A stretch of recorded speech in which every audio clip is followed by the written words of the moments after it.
예수님께서 예루살렘을 향해 가시는 길입니다. 예수님께서 예루살렘을 향해 가신다는 것은 어떤 의미인지 우리는 익히 알고 있습니다. 결코 좋은 발걸음은 아니지요.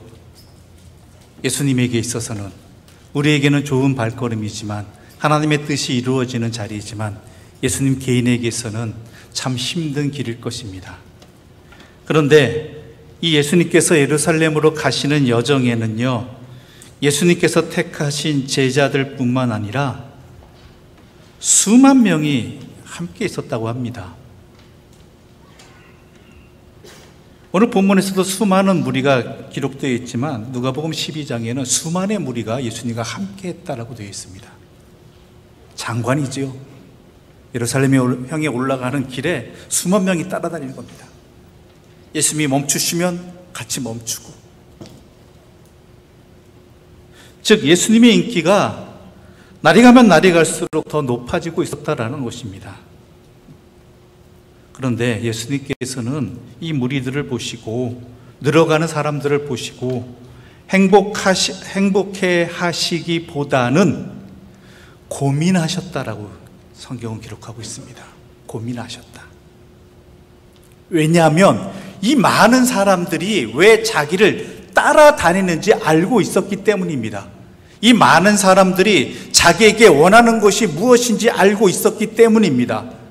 그러나 주님이 원하시는 것은 그것이 아니었기 때문입니다.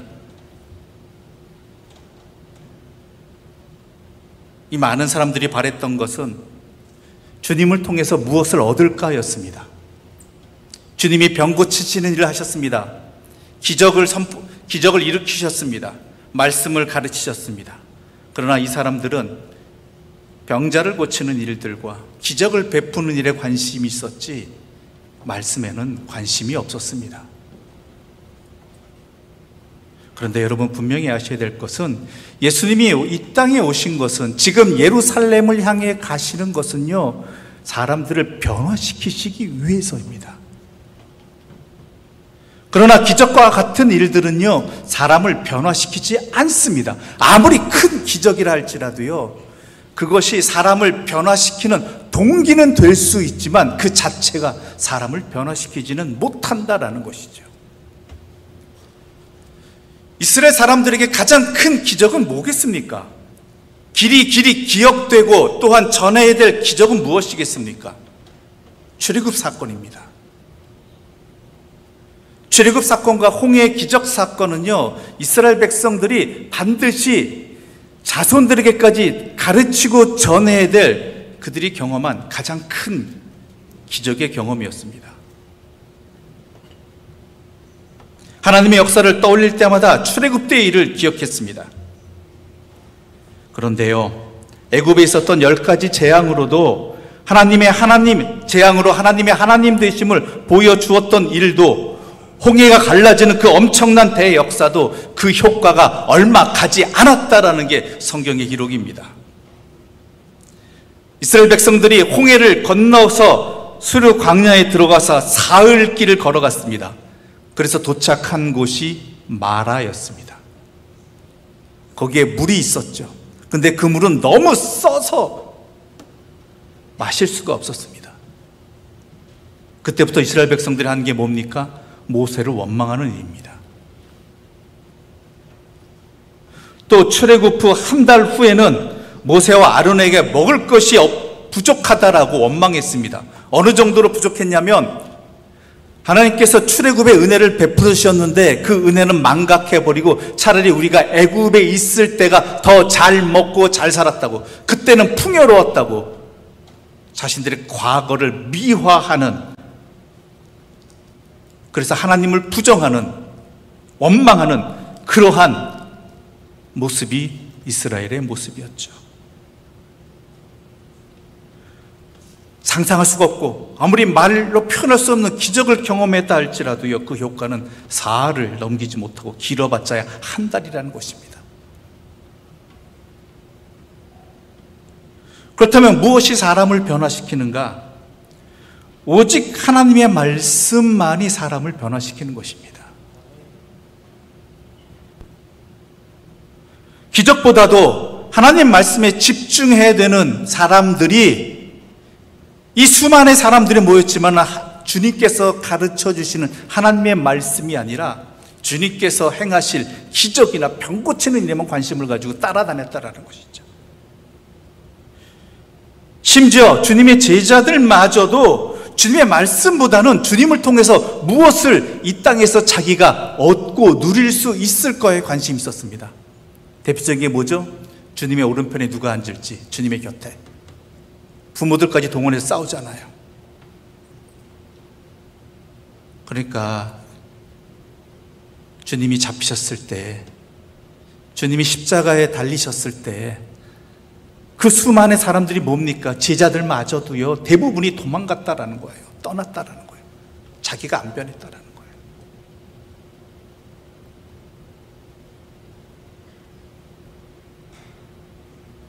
그래서 예수님께서는 하나님의 말씀으로 자기들을 따르는 수많은 무리들을 보시면서 제자됨이 무엇인지 다시 한번 오늘 본문의 말씀을 통해서 말씀하고 계시는 것입니다. 왜냐하면 주님의 제자는 저절로 되지 않기 때문입니다. 예수님께서는 이미 자신이 가지고 있는 그 어떤 것을 버리거나 포기해야 된다라고 말씀하십니다. 오늘 본문에서도 어떤 것을 하지 않으면 능히 제자가 되지 못한다라고 3번씩이나 말씀하셨죠. 이는 제자가 되기 위해서는 포기하거나 어려운 일을 해야 함을 알려주시는 것입니다. 26절의 말씀 우리 함께 읽어보겠습니다. 26절입니다. 무릇 내게 오는 자가 자기 부모와 처자와 형제와 자매와 더욱이 자기 목숨까지 미워하지 아니하면 능히 내 제자가 되지 못하고. 예수님께서는요, 제자가 되려면 자기 아버지와 어머니, 배우자나 자녀, 형제, 자매, 심지어 자기 목숨까지도 미워해야 한다라고 말씀하고 계십니다. 그런데 여기서 우리는 당혹감을 느끼게 됩니다. 우리는 이미 하나님의 말씀을 알고 있습니다. 그런데 그 하나님의 말씀에서 하나님께서는요, 분명하게 너의 부모를 공경하라고 말씀하셨습니다. 들으셨습니까? 너의 부모를 공경하라. 부모를 비방하는 자는 죽임을 당하게 할 것이라고 분명히 말씀하셨습니다. 또 구약뿐만 아닙니다. 신약에서도 바울 서신을 통해서도 남편과 아내가 서로 사랑하고 존경하라고 말씀하셨으며, 또한 심지어 자녀들, 너의 자녀들을 노엽게 하지 말라라고 분명히 말씀하셨단 말이에요. 그런데 오늘 예수님께서 뭐라고 그래요? 내게 오는 자가 자기 부모와 처자와 형제와 자매와 더욱이 자기 목숨까지 미워하지 아니하면 능히 내 제자가 되지 못한다라고 말씀하고 계십니다. 아니, 공경하라고 했잖아요. 서로 사랑하라고 했잖아요. 노엽게 하지 말라고 했잖아요. 그런데 왜 예수님은 미워하라고 했느냐? 미워하지 않으면 내 제자가 되지 못한다고 하느냐라는 것이죠.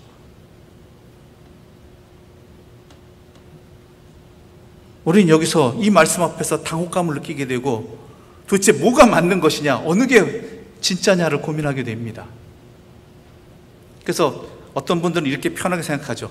사람들은 그런데 제자들은 그래야 된다. 여러분, 우리 모두 제자입니다. 주님을 믿고 주님이 하신 말씀대로 살아가고자 하는 그 모든 사람은요, 다 제자입니다. 그렇다면 이 말씀을 어떻게 들어야 되느냐라는 것이죠. 그런데요, 같은 내용을 담고 있는 마태복음에는요, 우리에게 좀 더 이해하기 쉽게 말해줍니다. 아버지나 어머니를 나보다 더 사랑하는 자는 내게 합당하지 않다. 미워하라는 얘기가 아닙니다. 나보다 더 사랑하는 자는 합당하지 않다라고 하시는 거죠. 즉, 우선순위가 어디에 있느냐라는 거예요. 우선순위가. 근데 이 말씀도 우리에게 어렵습니다. 그렇잖아요. 솔직히 우리가 신앙생활하면서 간절히 기도하는 것들이 뭐예요? 주님의 뒤를 따르게 해주십시오. 주님과 함께 살아가기 위해서 물론 기도합니다. 그러나 우리 속마음은 뭐예요? 내 부모에게 있고요, 내 자녀에게 있고요, 내 사랑하는 배우자에게 있단 말이에요.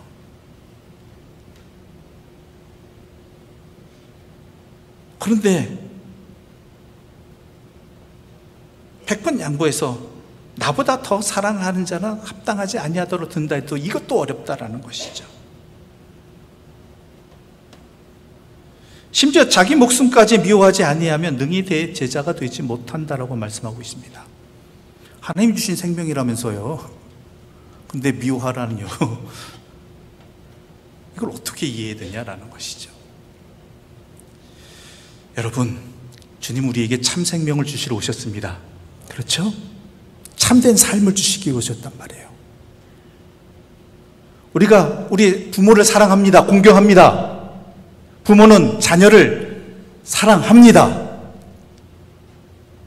그리고 우리는 우리 배우자를 사랑합니다. 아닐 수도 있겠지만 사랑해요. 그런데 그 사랑이요, 내가 알고 있는 내 한계 속에서 내가 인식하는 하에서의 그 사랑은요, 진정한 사랑이 아닐 수도 있다는 거 아십니까? 진정으로 내 자녀를 위한 길이 아닐 수도 있다는 거 아십니까? 나는 열심히 사랑한다고 사랑합니다. 그런데 내 자녀는 그것을 나의 사랑을 사랑으로 받지 못하는 경우가 있다는 거예요. 때로는 간섭으로 받아요. 사랑이 사랑으로 응답되어지는 것이 아니라 전혀 다른 결과를 가져올 때가 있다는 것이죠.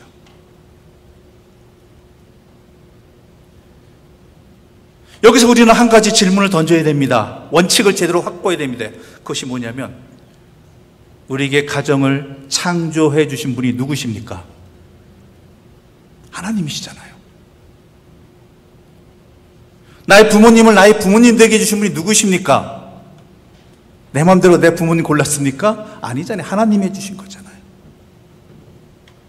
내 자녀를 나에게 우리의 자녀로 허락해 주신 분이 누구이십니까? 하나님이시잖아요.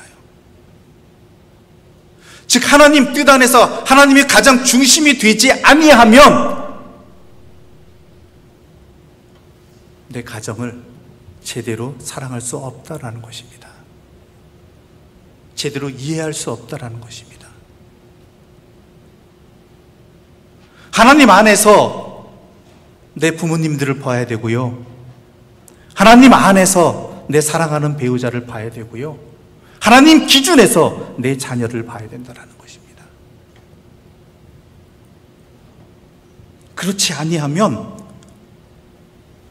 우리는 제대로 내 자녀를 하나님의 자녀로, 나의 부모를 하나님께서 허락해 주신 부모로, 내 사랑하는 배우자를 하나님께서 함께 살아가게 해주신 돕는 배필로서 제대로 바라보고 제대로 사랑하지 못하고 제대로 나누지 못하게 된다는 것입니다.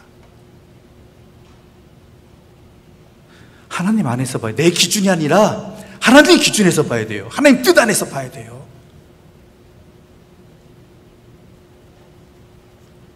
서로를 볼 때 하나님 안에서 하나님이 도대체 어떤 뜻으로 이 관계 속에서 무엇을 하시길 원하는가를 바라보지 않으면 제대로 그 관계를 유지할 수 없다는 것이죠.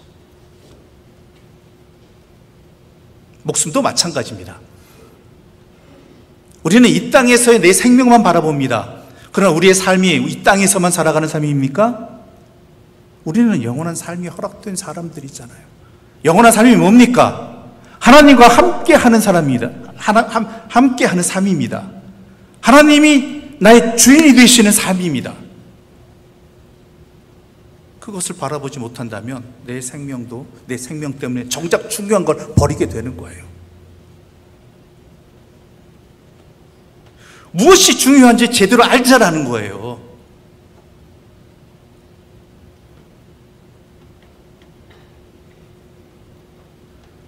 누구의 눈에서 바라봐야 되고 누가 중심이 돼야 되냐라는 거예요.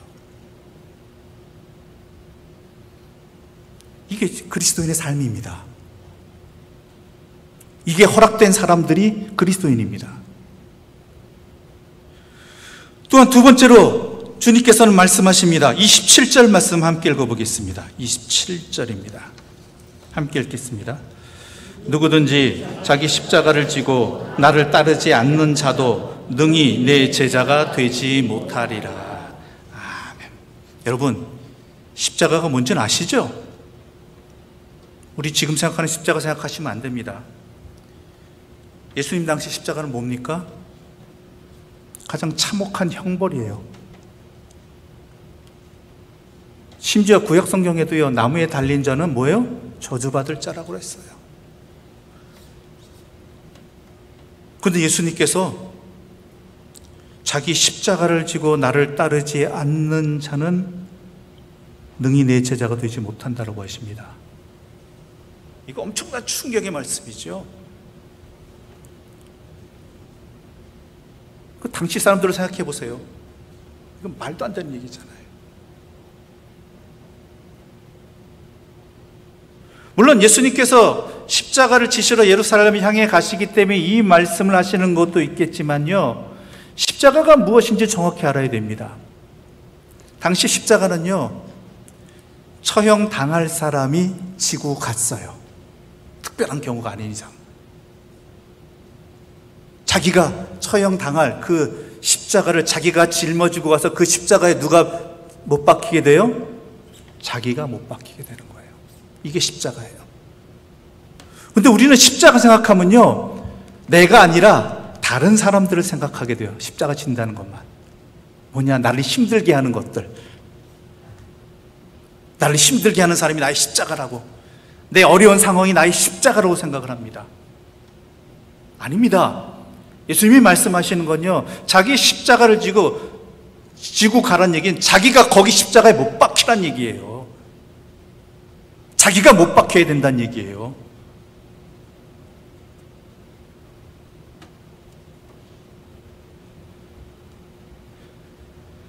거기에 자기를 메어 다는 것이 자기 십자가입니다. 내 안에 허황된 욕심, 거짓된 것, 또한 자기 마음대로 살고 싶은 삶, 욕심, 교만, 이런 것들을 못 박는 게 자기 십자가를 지는 거예요.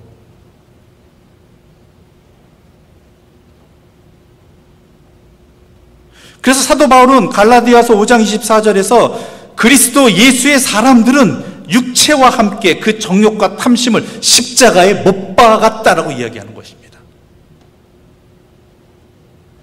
그리스도인답게 살고 싶다, 제자로서 살고 싶다, 그러면 끊임없이 자기를 십자가에 못 박는 사람으로 살아야 된다는 거예요. 자기 안에 있는 자기 욕심, 교만, 자기 생각, 자기 중심적인 것,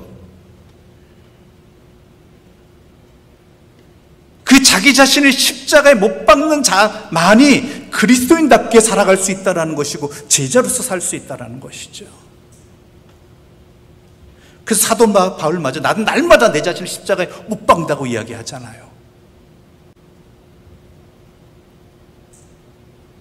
그럴 때 오직 하나님 한 분만이 내 삶의 주인이 되시는 거예요. 그럴 때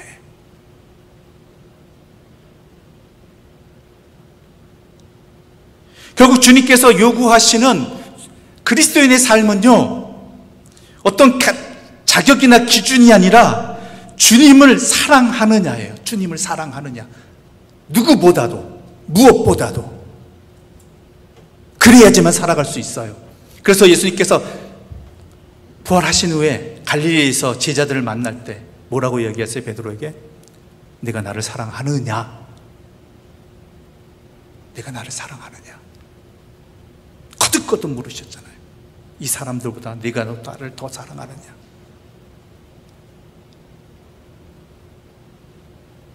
사랑하면요, 자기 희생을 할 수가 있어요. 자기를 비울 수 있어요. 여러분 다 경험해 보셨잖아요. 내 자녀를 사랑하기 때문에 어머님들 고생하시는 거 아니에요?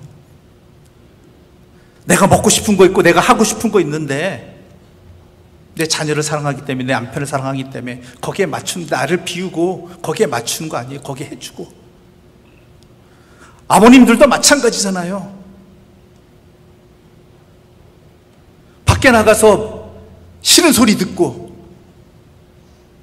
힘든데도 참아내고 늦게까지 고생하는 거 왜 그래요? 근데 그 자녀들 사랑하기 때문이잖아요. 하기 싫은 일임에도 불구하고.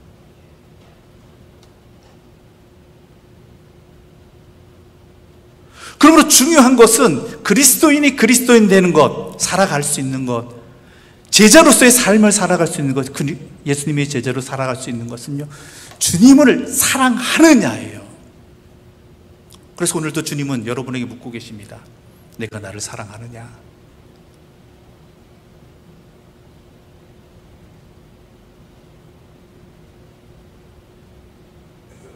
그런데요, 이게 참 어렵습니다.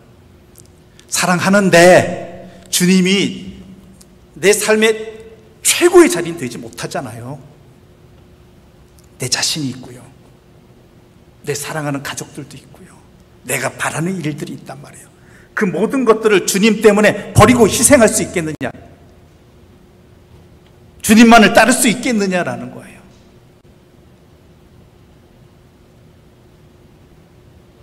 이거 참 어려운 말씀입니다. 그래서 제자들도 주님 말씀 듣고 뭐라고 얘기한지 아세요? 참 어렵다. 어렵다. 어려운 게 맞아요. 깨달으면 어려워요. 알게 되면 어려워요. 근데 우리 주님은 그걸 아세요. 그들의 마음을 아세요. 어렵다는 그 마음을 아세요. 그래서 비유를 통해서 다시 한번 설명해 주십니다. 28절부터 32절의 말씀 우리 함께 읽어보겠습니다. 28절부터 32절입니다. 함께 읽겠습니다. 너희 중에 누가 망대를 세우고자 할진대 자기의 가진 것이 준공하기까지에 족할는지 먼저 앉아 그 비용을 계산하지 아니하겠느냐? 그렇게 아니하여 그 기초만 쌓고 능히 이루지 못하면 보는 자가 다 비웃어 이르되 이 사람이 공사를 시작하고 능히 이루지 못하였다 하리라.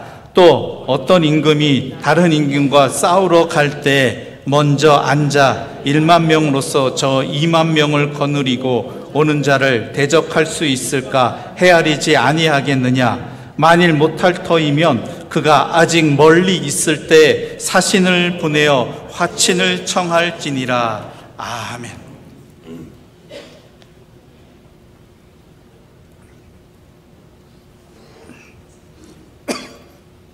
건축을 하든지 망대를 짓든지 전쟁을 치르든지 반드시 하는 일은 계산 제대로 하는 일이잖아요. 계산 제대로 못해서 중간에 중도하면 망대 짓는 일이 멈춰버리는 건 비웃음거리가 된다라는 거예요. 또한 전쟁을 할 때에도 계산 잘해서 해야지, 계산 못해서 패배해버리면 이거는 망라한 길이라는 것이죠. 현명하게 결정하라는 것이죠. 제대로 계산하라는 것입니다. 즉 주님께서 말씀하시는 거는요, 그리스도인이 되었다라면, 그리스도인이 된다라는 것, 그리스도인으로 살아간다는 것, 제자로서 살아간다는 것, 계산 제대로 하라는 거예요.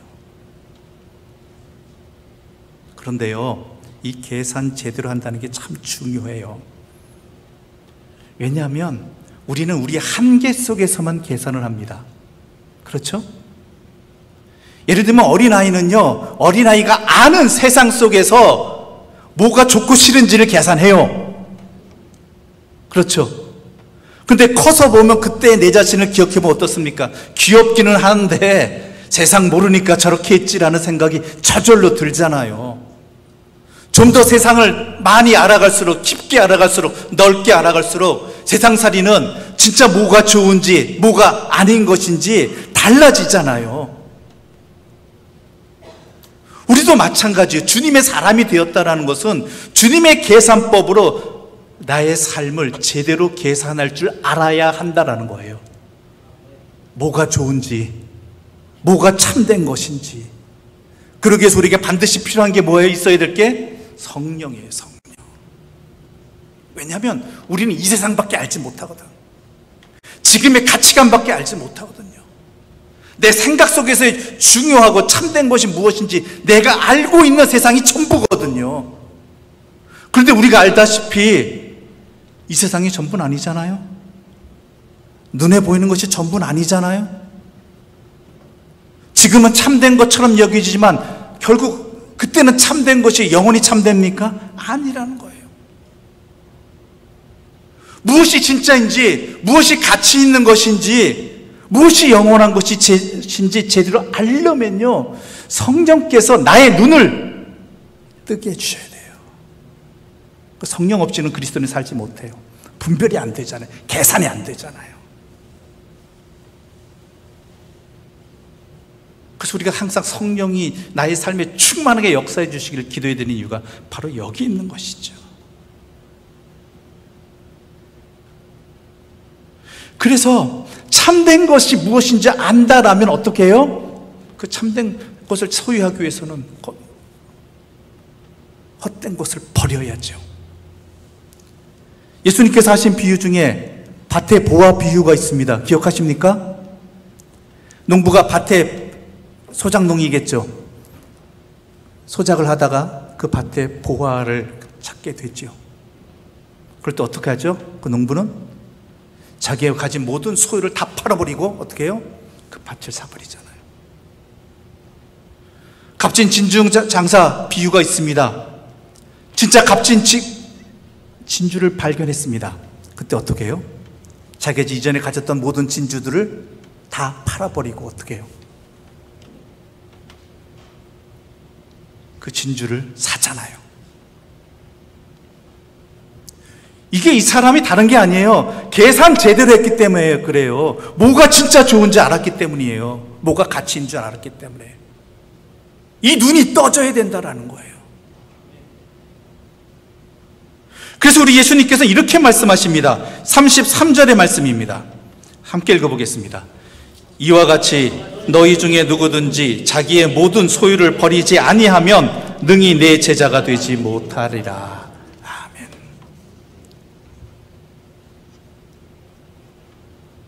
이와 같이 계산 똑바로 해서 제대로 해서 자기의 모든 소유를 버릴 정도로 밭의 보화를 발견한 그 농부처럼 값진 진주를 발견한 그 진주 상인처럼 자기의 모든 것들을, 이전의 것들을 버릴 정도로 큰 결단과 실천이 반드시 필요하다는 거예요.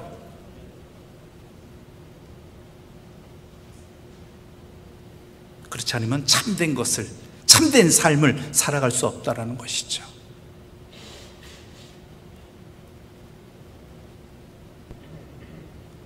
그 중심에는 뭐가 있어요? 하나님이 계셔야 돼요. 모든 것에 하나님을 놓쳐버리게 된다면 안 된다는 거예요.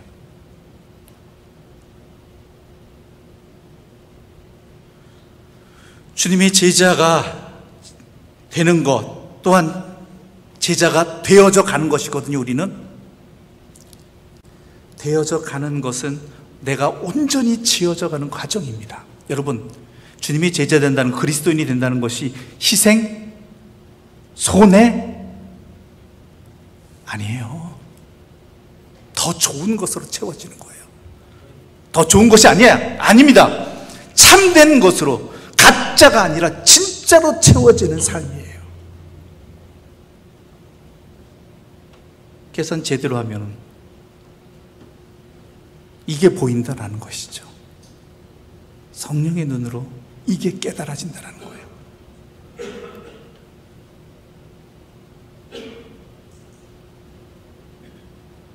그래서 예수님께서 이렇게 말씀하십니다. 34절부가 35절입니다. 함께 읽어보겠습니다. 소금이 좋은 것이나 소금도 만일 그 맛을 잃으면 무엇으로 짜게 하리요? 땅에도 거름에도 쓸데없어 내버리느니라. 들을 귀 있는 자는 들을지어다 하시니라. 아멘. 그리스도인 좋은 겁니다. 제자 되는 거 좋은 겁니다. 그런데 그 맛을 잃어버리면 무슨 소용이 있느냐라는 거예요.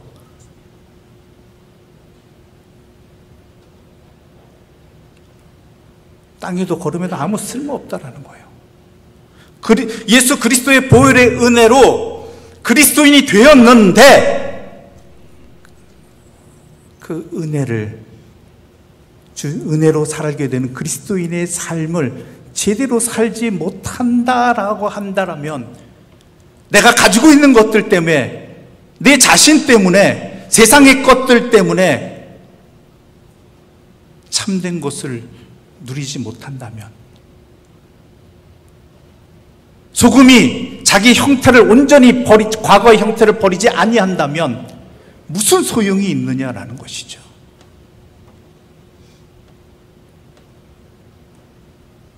소금의 가치는 바로 자기 자신됨을 포기할 때 그 자신의 가치가 드러나는 것 아니겠습니까?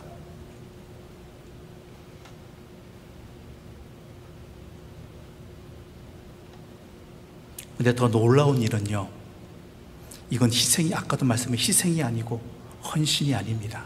손해가 아닙니다. 더 좋은 것으로 가는 것입니다. 사도 바울은 그래서 이렇게 말합니다. 고린도후서 4장 16절부터 18절의 말씀 우리 함께 읽어보겠습니다. 함께 읽겠습니다. 그러므로 우리가 낙심하지 아니하노니 우리 겉사람은 낡아지나 우리 속사람은 날로 새로워지도다. 우리가 잠시 받는 환난에 경한 것이 지극히 크고 영원한 영광에 중한 것을 우리에게 이루게 함이니, 우리가 주목하는 것은 보이는 것이 아니요 보이지 않는 것이니, 보이는 것은 잠깐이요 보이지 않는 것은 영원함이라. 아멘. 그리스도인이 제자되면요, 자기를 비우는 과정이에요.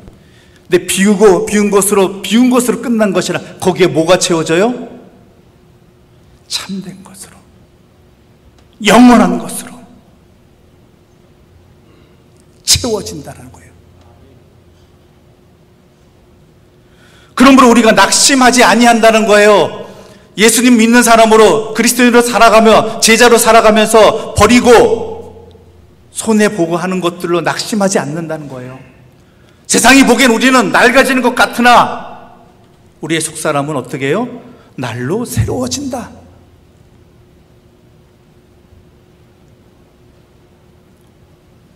지금 잠시 받는 고난이 결국은 지극히 크고 영원한 영광에 중한 것을 나에게 이루게 해주시는 하나님의 부르심이고 채워주심이라는 거예요. 그 사도 바울은 말하잖아요. 내가 주목해 보는 건, 내가 눈을 뜨고 성령의 눈으로 바라보니까 내가 주목하는 것은 보이는 것이 아니요 보이지 않는 것이고, 그게 참된 것이고, 보이는 것은 뭐예요? 잠깐이지만 보이지 않는 것은 영원한 것이다.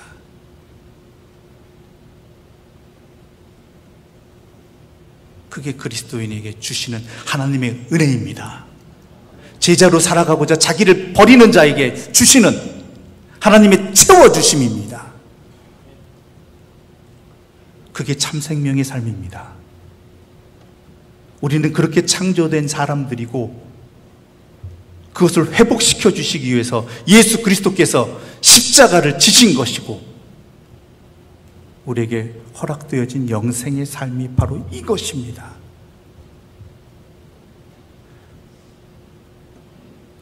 그것이 참되다는 것을 증명해야 되는 사람들이, 허락되어진 사람들이, 그러기 위해 자기 자신을 버려야 되는 사람들이, 자기 십자가를 지고 자기를 못 박아야 되는 사람들이, 그리고 내 삶의 모든 속에서 하나님이 제1순위가 되어야 되는 사람, 그 삶을 살아가는 사람들이 바로 그리스도인들입니다. 또한 우리들을 통해서 세상이 참된 길로 회복되어지는 하나님의 도구가 우리 그리스도인들 제자들이라는 것이죠. 무엇이 진짜인지를 증명해내는 사람들, 그게 우리 그리스도인들입니다. 이 눈이 떠져야 돼요. 이 삶이 우리에게 허락되어졌다라는 것이 얼마나 기쁘고 감사한 일인지 분명히 알아야 돼요.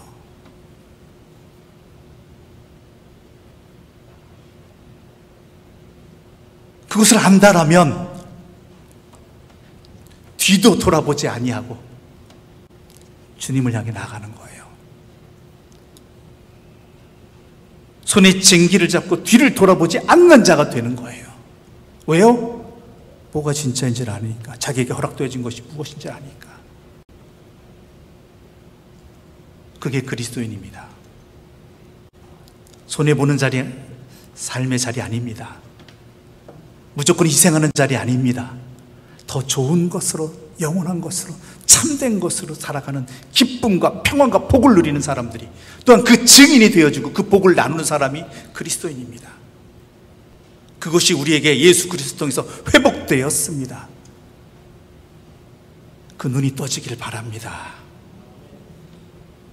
그래서 기꺼이 자기 자신을 버리고 영생의 삶을 살아가는 주님의 사람들 되시기를 간절히 소망합니다. 기도드리겠습니다. 하나님 아버지, 감사합니다. 우리는 참된 것이 무엇인지 모르고 내 눈에 보이는 것, 잠깐의 것이 전부인 줄 알고 그것을 기준으로 살아왔던 거짓된 삶이었습니다.